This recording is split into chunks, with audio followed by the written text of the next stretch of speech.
तो hello guys, मुझे बहुत दिन से रिक्वेस्ट आ रही थी कि आप अपने पीसी का जो आपका 2.5 लाख का आपने पीसी बनवाया है, आप उसका सेटअप टूर ले आओ। तो ये आ चुका है सेटअप टूर, और आज की वीडियो में मैं आपको अपने पीसी के हर इक्विपमेंट्स में क्या मैं यूज़ करता हूँ और उनसे वो मतलब किस काम के लिए यूज़ करता हूँ, उन सारी चीज़ों के बारे में मैं बताऊँगा। और ये सारे जो भी प्रोडक्ट्स हैं, अगर आपको लेना है तो इनकी लिंक आपको डिस्क्रिप्शन में मिल जाएगी। और इसी के साथ चलिए हम इस वीडियो को शुरू करते हैं।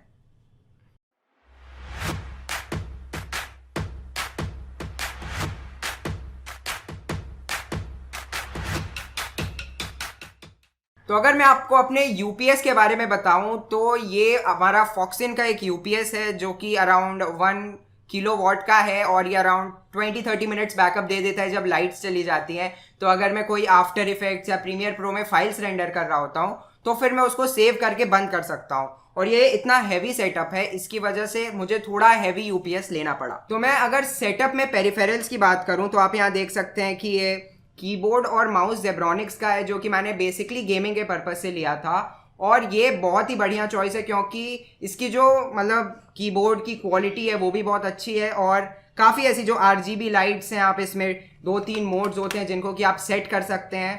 एंड अगर मैं नेक्स्ट चीज़ पे चलूँ जो कि हमारे हैं स्पीकर्स, तो स्पीकर्स के लिए मतलब बेसिकली मैंने इतना कहीं ताम झाम नहीं किया था। मैंने क्वांटम के कुछ नॉर्मल हमारे लोकल स्पीकर्स आ जाते हैं वही यूज़ किया था, क्योंकि जो मोस्टली मेरा काम होता है वो हेडफोन से ही होता है। क्योंकि जब भी हम वीडियो एडिटिंग कर रहे हो या फिर एनिमेशन कर रहे हो तो हमें बैकग्राउंड, जो भी हमारा बैकग्राउंड म्यूजिक हुआ उसको सुनने के लिए, या फिर हमारी भी जो भी वॉइस है उसको सुनने के लिए एक हेडफोन बहुत ही ज़रूरी होता है। और ये जो एक मेरा RGB हेडफोन है जो कि आप देख सकते हैं, ये बहुत ही बढ़िया क्वालिटी का है। और ये आप देख सकते हैं कि एक अराउंड द ईयर हेडफोन है, तो मतलब कान पे अगर मैं इसको लगाए रहूं बहुत देर फिर भी कानों में दर्द नहीं होता है। जैसे कि पहले कुछ हेडफोन्स थे जिसको अगर आप लगाए रहें 1 घंटा 2 घंटा तो उसमें दर्द होने लगता है। और ये काफ़ी कॉस्मिक बाइट का है और बहुत ही चीप है, तो इसीलिए मैंने इसको लिया। एंड तो धीरे धीरे हम जो है काफ़ी और इंटरेस्टिंग चीज़ों की ओर बढ़ रहे हैं। तो अगर मैं अपने ऑडियो सेटअप और ऑडियो क्वालिटी की बात करूं, कि आपने देखा होगा कि मेरी जो भी वीडियोस होती हैं उनकी ऑडियो क्वालिटी बहुत ही अच्छी होती है, तो उसके लिए मैं यूज़ करता हूं ये मोआनो का हमारा कंडेंसर माइक है, जो कि मतलब एक तो यह है कि काफ़ी प्रोफेशनल है, प्लस इसमें काफ़ी ऐसे मुझे फीचर्स मिल जाते हैं जो कि आप अगर काफ़ी कह सकते हैं कि बहुत ही एक्सपेंसिव सेटअप्स में भी चले जाएं वो भी नहीं मिलेंगे। और द बेस्ट थिंग ये है कि ये सिर्फ और सिर्फ ये पूरा मुझे आप कह सकते हैं कि स्टैंड के साथ सिर्फ 2000 रुपीज़ का पड़ा था। तो ये एक बहुत ही अच्छी डील थी, और अगर आपको इसको लेना है तो मैं डेफिनेटली इसको रेकमेंड करूंगा।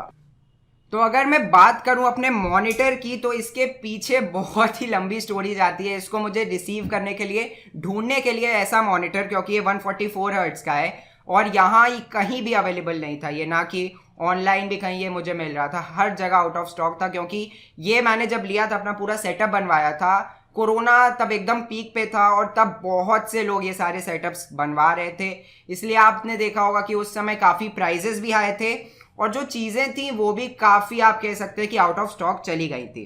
तो ये जो मॉनिटर है ये मैंने इसलिए इसके लिए इतना वेट किया क्योंकि फर्स्ट ऑफ ऑल ये 24 इंच है, तो जैसे कि हम लोग अडोबी प्रीमियर प्रो या आफ्टर इफेक्ट्स में कुछ भी एडिट्स कर रहे हो तो ये काफ़ी आसान पड़ जाता है कि मैं मतलब डिफरेंट टर्मिनल्स को मतलब बड़ा कर सकूँ, उसमें जो भी फाइल्स हैं ड्रैग एंड ड्रॉप ईजी हो जाता है, और काफ़ी ऐसी चीज़ें हैं जो कि एक बड़े मॉनिटर से ईजी हो जाती हैं। प्लस इसका 144 हर्ट्ज रिस्पॉन्स रेट है, और सॉरी 1 मिली सेकेंड रिस्पॉन्स रेट है, जिसकी वजह से गेमिंग में बहुत ही अच्छा लगता है। एंड आप देख सकते हैं कि इसमें, हाँ मैं आप कुछ गेमिंग के अपने करते हुए एग्जाम्पल्स यहाँ पे डाल दूंगा, तो बहुत ही मज़ा आता है गेमिंग करने में, और वो भी एक रीज़न है कि मैंने इतना हैवी सेटअप बनाया।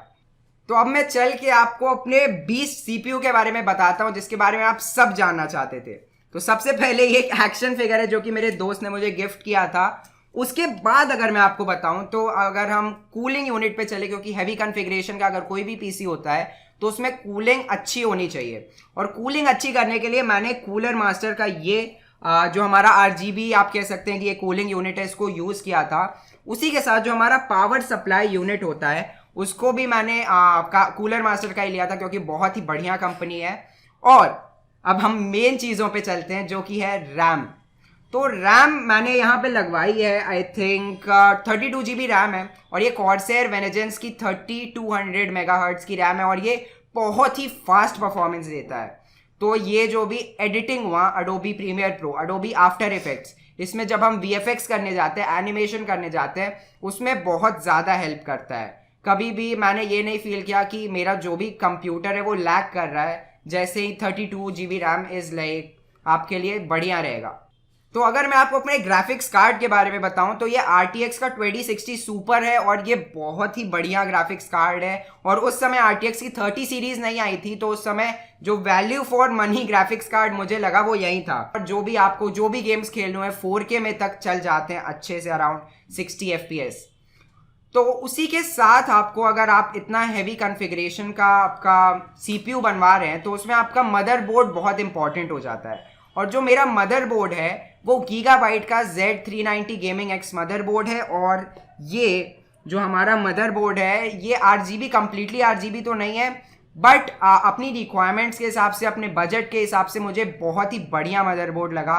मैंने अब तक इसको 6 मंथ्स हो गए यूज़ करते हुए, और अब तक इस मदरबोर्ड ने मुझे कोई भी प्रॉब्लम नहीं दी है। तो अगर मैं अपने प्रोसेसर के बारे में आपको बताऊं तो वो i7 का 9th जेन का प्रोसेसर है। मैं मॉडल नंबर मुझे एग्जैक्टली नहीं याद है, बट 9700F मॉडल है उसका। और ये जो प्रोसेसर है, कुछ लोग कह रहे थे कि आपको राइजन, AMD का जो राइजन है उस वर्जन में चले जाना था, बट उस समय मुझे इतनी नॉलेज नहीं थी कंप्यूटर्स के बारे में। और मतलब जो इंटेल के प्रोसेसर्स होते हैं ये हर, आप कह सकते हैं कि मोस्टली जो भी मदरबोर्ड्स होते हैं उनके साथ कंपेटेबल भी होते हैं। हाँ, तो इसीलिए मैंने उस समय अपने पूरे सेटअप को, मुझे जितनी भी नॉलेज थी, जितना भी इन सब के बारे में मालूम था, उसी के हिसाब से बनाया है। और देखिए, पीसी बनाने का ये सबसे बेस्ट चीज़ होती है कि आप कभी भी सारी चीज़ों को बदल सकते हैं। आप कभी भी कोई चीज़ अपग्रेड कर सकते हैं, आपको कुछ बदलना हुआ, कुछ खराब हो गया, आप वो चीज़ें कर सकते हैं। तो अगर मैं मेमोरी के बारे में बात करूं तो मेमोरी एलोकेशन में मैंने 512 GB की NVMe SSD लगाई हुई है, और उसी के साथ 1 GB की HDD। तो मतलब जो हमारी SSD होती है उसमें क्या करते हैं कि आप विंडोज़ को स्टोर करते हैं, आप डिफरेंट गेम्स को स्टोर करते हैं, तो वो उनकी प्रोसेसिंग को फास्ट कर देता है थोड़ा सा। और जो हमारी HDD रहती है उसमें आपकी स्टैटिक फाइल्स हुई, आपकी कोई भी इमेजेस, फोटोज, पिक्चर्स, ये सब को स्टोर किया जाता है। तो इसी के साथ अब हमारा जो पीसी का सेटअप है वो कंप्लीट हो गया है। बट अभी रिसेंटली मैंने एक DSLR सेटअप पे अपग्रेड किया है, और DSLR में मेन चीज़ होती है लाइटिंग। और तो अगर मैं आपको अपनी लाइटिंग के बारे में बताऊं तो आप यहाँ पीछे एक अम्ब्रेला देख रहे होंगे, और यहाँ अगर आपको मैं एक डाल सकूंगा तो यहाँ मैं इधर भी अम्ब्रेला एक डाल दूंगा। तो यहाँ मेरे पास 2 अम्ब्रेला हैं, जो कि मैं एक नॉर्मली कोई भी वीडियो रिकॉर्ड करते हुए, क्योंकि मैं अगर कोई भी वीडियो रिकॉर्ड करता हूँ तो यहाँ सामने से करता हूँ, और ये आप पीछे देख सकते हैं कि मेरी ग्रीन स्क्रीन रहती है। और उसी के साथ आप देख सकते हैं कि यहाँ पे एक रिंग लाइट रहती है, और फिर एक DSLR रहता है। तो मेरा जो DSLR है वो है Canon 200D Mark II, और ये बहुत ही, आप कह सकते हैं कि मुझे जैसे कमरे में ही रिकॉर्ड करना था, तो मोस्टली लो लाइट के लिए काफ़ी बजट फ्रेंडली और एक अच्छा कैमरा चाहिए था, और उसी के लिए मैंने इस कैमरे को चूज़ किया, और वो बहुत ही बढ़िया चॉइस थी। आप देख सकते हैं कि मेरी पहले से, जब मैं फ़ोन से अपने पोको X2 से रिकॉर्ड करता था, तब से मेरी जो भी प्रोडक्शन क्वालिटी है वो बहुत ही ज़्यादा बेटर हो चुकी है। और ये जो मेरा पूरा सेटअप है ये मैंने अपने फ्रीलांसिंग से अर्न की हुई मनी से बनाया है। तो इसी के लिए अगर आपको फ्रीलांसिंग में इंटरेस्ट है तो आप मेरी पूरी फ्रीलांसिंग प्लेलिस्ट देख सकते हैं। मैं उसके बारे में, उसकी एक लिंक आपको यहाँ पे दे दूँगा। और आप मेरे चैनल को सब्सक्राइब करिए, क्योंकि ऐसी रेगुलर वीडियोज़ यहाँ आती रहेंगी, और different make money online topics पे आपको मुझसे बात करनी है तो आप मेरा टेलीग्राम चैनल ज्वाइन कर सकते हैं। आप मुझे इंस्टाग्राम पे फॉलो कर सकते हैं, वहाँ भी रेगुलर कंटेंट आता रहता है। और इसी के साथ मैं इस वीडियो को एंड करता हूँ। Thanks for watching.